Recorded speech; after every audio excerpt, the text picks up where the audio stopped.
All right, we're back. My blood pressure's come down. If you saw that previous video about my batteries and the stupid battery tray and this goddamn awesome RC that I just got, I'm calm. I'm calm. So let's talk about some other stuff I've been up to. So I did the shoe goo and fiberglass on this bad boy. So let's take a look at it. And yeah, I know on my unboxing I didn't have the clip down right because I didn't know, but we'll go over some of that stuff. So it's cool, no pin system. This has the pin system. We'll talk about that too a little bit here. Let's get a zoom in on this bad boy. Do a little readjust. So what I learned when I did this is it tightened everything up. Oops, sorry about that. So obviously you lift. I just give a little pry from the front and work it because you'll see in a second why. So these posts on the tower, shock towers, they actually touch the body. So let's get a look at what I did here.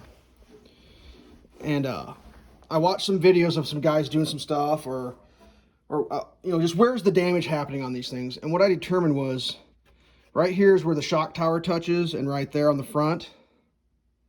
And then back here is where the other shock towers touch, right there and there. And the other spot, it cracks here, I guess, a lot, and here, and then you get blowouts there, and obviously your front gets destroyed.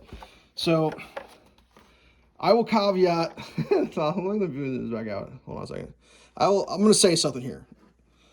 I literally am an artist. Like, I went to university for that. I'm a sculptor. I make shit that looks nice for a living. So you can look at this and maybe have it as a thing to aim for when you try to do yours. Because I do a little overboard when I do my stuff. A couple tips I'll give and things that I noticed in comparison to that machine over there. Much more forgiving. The tolerances on all this for stuff underneath, way more forgiving. The only spot that I found that was really tight was back here. And it's so tight, I actually didn't fiberglass that. And that may be a thing that I regret later, but I did not put any fiberglass making that in that scoop section for this. Like that little on this side. I didn't do that. Everything else I doubled, except for I didn't double the top of the roof because I didn't think that was going to take a lot of damage. All double, a little bit of triple here because I kept seeing people's sides flex out and pop, so I thought maybe that would make it better. But something to keep in mind, if you're doing shoe goo fiberglass on a Lexan body, what you're actually making is you're making a 3-layer composite. Composite, we're gonna give you a little lesson here because I'm a well-traveled connoisseur of lessons. So the word composite, you may not know, is a word that comes from Greece, and it comes from the name of a type of column. There's Doric columns, Ionic columns, and composite columns. And what a composite column is kind of a combination of Doric and Ionic. Hence the word composite mean the combination of several things. And that word in Greece has gone into English to mean composite, like it's a composite, yeah. So what you're doing is make a 3-layer composite.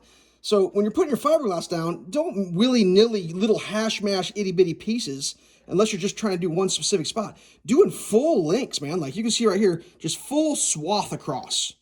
Cut your strips long, let them run through, then trim them later. Actually, on this one, I still got to do a little cleanup. I let all my strips hang all the way off the whole thing shebang, and then trimmed it after the fact. That way you don't have to try to get it nice the first time. You know, when you do this piece here, hanging off, do the whole swath. Do the whole swath. Do the whole swath. Big, long chunks. You're making a composite. So let's listen to this thing. Listen to that. Isn't that great? This thing's solid. Solid! So yeah, that's that one. Let's take a look at this one. This was a pain in my ass. This thing. Let's take a look at this one. And I've shown this before, but let's look at it again. This one, I kind of learned as I went. I knew where my weak spots were, but some of this I could have done a little better. I got a little crazy over here, but this thing's pretty legit. I mean, I did a pretty good job. I put a little small spot there. I think that one slipped. I've seen some stuff, like I've seen people using hot glue guns. Like, I don't know. I'm not going to tell you what to do in life, but like, buy the adhesive fiberglass from the hardware store. It's like $8, man. And just stick it on there. And like, when you stick it on, just sit there and rub it. Rub it with your finger. Get it in there good. Warm it up. Get it in the grooves. And what I found, and this is just what I found, when I started doing this, I just put the shoe goo on and rubber gloves. Actually, towards the end, what I found out, you don't need a whole glove on. Because like the shoe goo dries to your glove finger, and then it gets all clumpy. What I started doing towards the end, it was just cutting the fingers off the gloves, putting them on my glue spreading finger, protected with a rubber glove finger, and then I just smeared it in. And what I would do is I would do a section to adhere that down, get it good, and I would stop, and then I would go to here and get it good, and then I would go to here, rub it in and get it good, and then I would go to here, rub it in and get it good. And by the time I got to here, this was pretty much set. And then I could go to another spot, and you just kind of work it so it's adhering the spots in as you're going. You can adjust it as it's going, but I mean, I don't know. I hate the idea of me doing like, this is how you do it. I'm just telling you how I did it and how it worked out. And my buddy looked at my stuff and he's like, dude, that looks like a goddamn professional did it. Like, it looks like you sent that off to have somebody do it for you. Well, I'm a professional amateur and I just did it myself. So, and yeah, if you're new to it, you're probably going to do it a little less nice, and that's okay. Just get the important spots. Like, this was a nightmare because all of these here, you couldn't mess that up. That had to be razor thin margins of perfectness. Otherwise, the stuff wouldn't go back on. This is far more forgiving. Far more forgiving. I mean, there's so much tolerance. Like that, yeah, this is easy. Took like barely a little over a tube of glue. I bet you could do this with a 3.75 and a 1 ounce tube. Boom, done. That thing took like 3 tubes and like a full another ounce to do that. It's so much more body, but whatever. I mean, I don't know, whatever. It just, my buddy wants me to help him do his. Maybe I'll videotape that one. Maybe I can help some people, you know, do the best they can. But whatever. I don't know. Sometimes I forget that some things are hard and some things are easy, but I haven't even drove this thing yet. Like, I want to drive it so bad, but it's like, it just snowed a whole bunch. I just don't want to, I don't know, get it all wet the first time, have to like worry about the bearings, whatever. Well, I'll get something figured out here. It's just, so anyways, back to this thing. So because of the extra thickness here, this is kind of hard to get back on. So I'm going to try to, and something like, you know, I watch the videos. Are we in or out?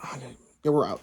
So when I watch the videos online of people doing this thing, there's a lot of like, rah, rah, rah, just like slamming and anger. It's clipless. Rah! It's like, I didn't, like, no one ever really explained how the system worked. It's like, there's a little, like, this thing here, it slips under that.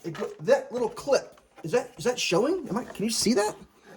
See how that's like a little clip right there? That, you have to get that under it.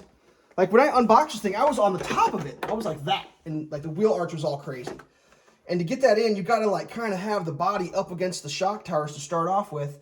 And then you got to kind of go with like a down shove, like a down shove, and then a forward.